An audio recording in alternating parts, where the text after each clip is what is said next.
그런 사사기 17장에서 18장까지의 말씀을 함께 읽었습니다. 사사기를 읽으면서 우리는 실패한 인생에는 희망이 없기 때문에 결국은 죽으면 끝이다, 이렇게 극단적인 생각까지 하게 되는 현실 앞에서 우리가 얘기한 것은 그렇지 않다. 하나님은 얼마든지 그것을 역전케 하시고 또 그것을 뒤집으시는 은혜와 사랑의 하나님이시다라는 것을 우리가 얘기하고 있었습니다. 또 반대로는 또 아무리 많은 능력과 은사를 부어주시더라도 내가 누구인가 하는 정체성, 곧 성도로서의 정체성이 없다면 내용 없는 것, 곧 안고 없는 찐빵과 같은 삶이 된다는 것을 깨달으면서 성도로서의 삶, 거룩한 인생에 하나님의 뜻을 가득 채워서 살아내지 않으면 안 되겠구나. 그리고 하나님께 영광되는 그런 삶을 살아가는 것, 그 삶이야말로 참 위대한 삶이겠구나. 그렇게 생각하게 됩니다. 이러한 하나님께 영광되는 위대한 삶을 살아가시는 모든 성도들이 되시기를 예수님의 이름으로 축원합니다. 오늘 읽은 말씀에서는 에브라임 산지 사람 미가라는 사람이 나오죠. 그래서 미가의 이야기가 나오고 또 레위인들의 삶의 한 단편이 나오고 또 단지파의 행동들이 이제 종합해서 언급되고 있는데, 종합해 보면 그렇습니다. 미가나 그의 어머니나 레위인이나 단지파나 할 것 없이 참 말이 앞에 문장과 뒤에 문장이 전혀 어울리지 않는 이야기들과 행동들을 하고 있습니다. 예전에 제가 신대원 신학대학원 시험 볼 때, 옛날에 시험에 볼 때 보면 그런 문제가 있었거든요. 일명 OX 퀴즈라고 나오는데, 왜 OX 퀴즈냐면 문장을 적어놓고 이게 맞냐 틀리냐를 표시를 하는 거예요. 그런데 문장에 이제 복합 문장이에요. 여기서부터 여기까지 읽어보면 분명히 맞는 얘기예요. 100% 맞는 얘기 같은데 여기서부터 여기까지 내용은 맞는지 안 맞는지 잘 모르겠어요. 그러니까 위에 문장은 맞고 밑에 문장은 안 맞아. 그러면 어떻게 해요? X. 위에 문장도 맞고 아래 문장도 맞으면 O. 이렇게 이제 표시하는 문제 유형인데 참 헷갈리고 어렵더라고요. 그런데 오늘 문장은 하나도 어렵지가 않아요. 왜냐하면 앞에 문장하고 뒤에 문장이 하나도 안 맞아요.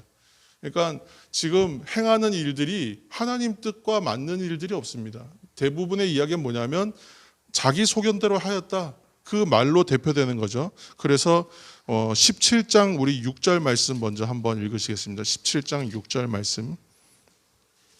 17장 6절입니다. 6절. 그때에는 이스라엘의 왕이 없었으므로 사람마다 자기 소견에 옳은 대로 행하였더라. 이 한 문장으로 사사기를 좀 대표하고 있는 것이고, 또 이제 똑같은 문장이 또 있어요. 18장 1절 읽겠습니다. 18장 1절. 그때에 이스라엘의 왕이 없었고 단지파는 그때에 거주할 기업의 땅을 구하는 중이었으니 이는 그들이 이스라엘 지파 중에서 그때까지 기업을 분배받지 못하였음이라. 아멘.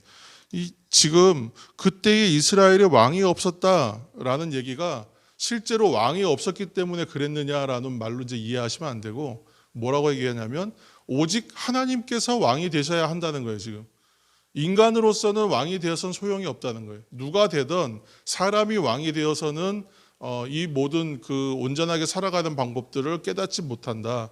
하나님께서 왕이 되셔야 한다는 얘기를 하고 싶은 거예요.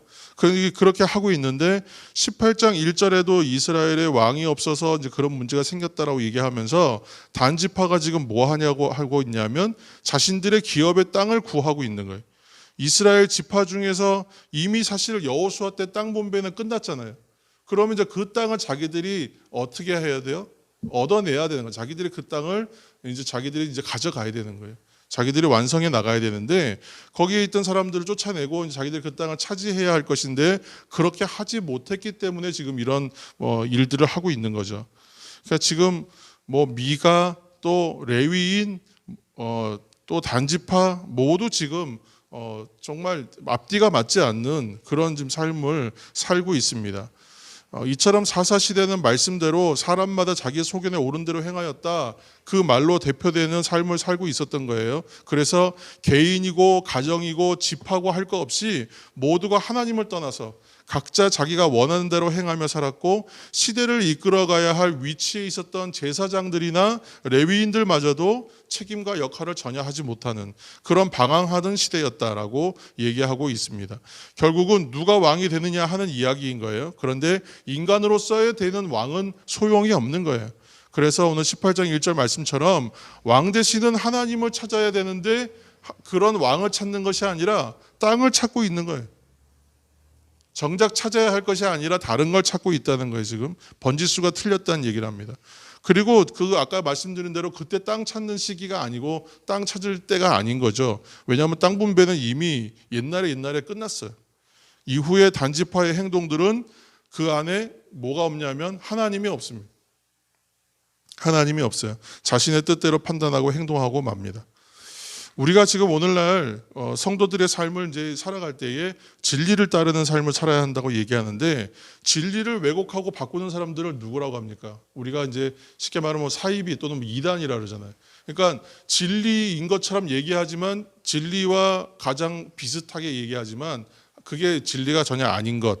그러니까 마치 본질인 것처럼 얘기하지만 거짓말인 것. 그것이 이단이라고 우리는 공격하고 그것을 비판하는데 단지파가 하는 일들을 보면 그 뒤에 무슨 말을 붙이냐면 마치 하나님께서 허락하셔서 아니면 하나님의 뜻으로 행하는 것처럼 하나님의 뜻으로 정복하는 것처럼 그렇게 다 덧씌우고 있어요. 그래서 자신의 욕구대로 행한 다음에 이것을 거룩한 것이라고 얘기하는 거예요. 그래서 27절 말씀을 보시면 라이스의 백성들은 어떤 사람이었냐면 되게 평화로운 사람들이었어요. 평화롭게 살아가는 선량한 사람들이었다라고 얘기하고 있거든요. 그런데 정작 하나님의 사람이라고 말하는 단지파가 하는 일은 뭐냐면 그 사람들을 그냥 이유 없이 도륙하는 거예요. 왜냐하면 그 땅을 차지하기 위해서 그 땅이 좋아 보이거든요. 근데 그리고 난 다음에 이름을 뭐라고 붙이냐면 참 재미있어요. 단이라고 이름을 붙여.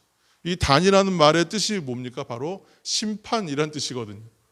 이것을 뭐라고 했냐면 이것을 가지고 하나님께서 심판하신 것이다 이렇게 덧입히는 거예요. 아주 가증한 것이잖아요. 얼마나 이게 악랄한 일입니까? 그러니까 선량하게 살고 있는 사람들한테 가서 공격해서 다 도륙하고 그 땅을 차지하면서 하나님께서 이 땅을 심판하셨다고 말하는 것만큼 큰 죄가 어디 있어요?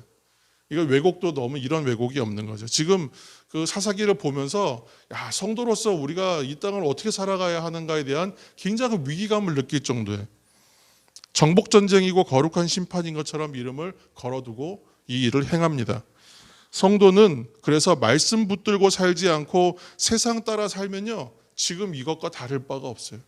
그래서 하나님을 믿고 섬기는 것이 아니라 결국은 내가 원하는 거 믿고 그것 얻기 위하여 사는 인생으로 충분히 변질될 수 있는 게 성도의 삶이라는 것입니다. 그것이 바로 오늘날의 우상 숭배인 것이죠. 그러니까 믿음 외에 다른 것을 나의 삶의 내용에다가 더하지 말라는 거예요. 믿음의 생활 외에 신앙, 참된 신앙의 생활이라고 여기는 것은 하나님의 말씀과 뜻대로 순종해서 살아내는 거예요. 그 삶을 내 신앙의, 내 성도로서의 삶의 내용으로 채워야지 거기에 다른 것을 더하면 안 된다는 거예요. 그렇게 하면 안 된다는 거죠. 여기에 더하지 말아야 할 게 대표적인 게 뭐냐면 근심과 걱정과 염려. 이것도 더하면 안 되는 거예요. 그러니까 우리가 참 어려워요. 이거는 이렇게 얘기하지만 정작 저도 문제가 닥치면 어떻게 해요? 근심과 걱정과 염려 먼저 들어오는 거예요. 그러니까 여기에 채울 내용이 아니라고 이제 금방 깨달아서 그 문제를 털어버리고 하나님의 믿음의 자리로 나아가려고 하지만 우리는 그럴 수밖에 없는 현실에 놓여져 있죠. 그러니까 두려워하지 말라 하는데 걱정하고 염려하지 말라 하고 하는데 염려하고 진로, 건강의 문제, 우리가 뭐 걱정하는 거 다 이게 뭐냐면 우상 숭배와 갖고 우리에게 유혹적인 걸로 들어오고 시험들이 이렇게 타고 들어온다는 거예요. 이 생각들을. 그래서 이 생각들을 하시면서 오직 내가 믿음으로 말씀에 순종된 하루하루를 살아내야 되겠구나. 그렇게 다시 한번 생각하시고 결단하시는 은혜가 있기를 축복합니다. 30절 우리 말씀 한번 보시면 30절 말씀입니다. 18장 30절 말씀입니다. 시작. 단 자손이 자기들을 위하여 그 새긴 신상을 세웠고 모세의 손자요 게르솜의 아들인 요나단과 그의 자손은 단지파의 제사장이 되어 그 땅 백성이 사로잡히는 날까지 이르렀더라. 아멘. 마지막으로 이 레위 청년의 정체가 뭐였는지를 밝혀주고 있습니다. 누구였냐 하면 알고 보니까 모세 직계의 손자예요. 그러니까 그 위대한 모세의 손자예요. 게르솜의 아들. 그러니까 이게 나중에 70인역 그 이제 헬라어로 처음 번역된 그 라틴어에서 번역됐던 그 책에 보면 70인역에서는 모세라는 말을 안 써요. 그 성경 번역에선. 왜냐하면 그게 불경스럽고 너무 속상해가지고 일부러 모세라는 이름을 안 쓰고 그냥 뭐 누구의 다른 지파의 손자, 자녀, 자손 이렇게만 표시합니다. 정확하게 나오잖아요. 모세의 손자라고. 그러니까 이러한 집안의 후손인데도 불구하고 지금 어떤 일들을 하고 있냐 하면 은 뭐 이만큼 주고 한다니까 좋다고 들어갔다가 이제는 개인의 어떤 가족의 조그만 곳에서 하는 것이 아니라 한 지파의 제사장 자리를 권하니까 또 글로 가는 거예요. 그러니까 내가 보기에 좋은 것으로 하는 거예요. 나에게 이익되고 유리한 쪽으로 선택하고 가버리는. 지금 뭐 너나 할 것 없이 그렇게 했던 것이 사사기를 통해서 보여주는 그 당시의 사람들의 모습이었다. 그렇게 얘기하고 있습니다. 시작부터 삼손처럼 위대한 탄생과 그런 인생도 있다라고 소개하고 있고 또 모세의 후손과 같은 대단한 배경에 그러한 자손들도 있다라고 얘기합니다. 그러나 이러한 배경 또 이러한 탄생이 있다고 해서 그것 그 자체가 우리의 성도들의 영광과 자랑과 자부심의 조건이 될 수가 없다라고 성경은 정확하게 말씀하시고 있습니다. 거룩한 성도의 삶, 영광된 성도의 삶의 내용은 믿음으로 사는 것, 말씀으로 순종된 삶을 살아가는 것이다. 그리고 그 안에 근심과 걱정과 염려와 같은 믿음이 아닌 것, 믿음이 있는 사람들이 행하지 말아야 두려움이 없어야 된다 그랬잖아요. 그런 것들이 아니라 이 안에 채워야 할 것은 오직 감사와 기쁨이다. 그 사실들을 오늘 깨달으시면서 그러한 은혜로 거룩한 성도의 삶을 살아가시기를 오늘도 힘내시는 그런 우리 하루의 삶이 되기를 예수님의 이름으로 축원합니다. 잠깐 기도하기 전에 오늘 광고가 하나 있는데 우리가 이제 금요 기도회를 이제 시작하려고 합니다. 그래서 6월 달부터 금찬 기도회를 시작하려고 하는데 금찬 기도회를 위한 준비 기도 모임이 오늘 저녁 8시 30분, 8시 40분부터 찬양하면서 이렇게 시작하려고 합니다. 혹시 좀 방송을 보시고 또 광고를 들으신 분들 중에 함께 기도하기를 원하시는 분들은 오셔서 자유롭게 찬송하시고 기도하시는 시간 함께 참여하시면 되겠습니다.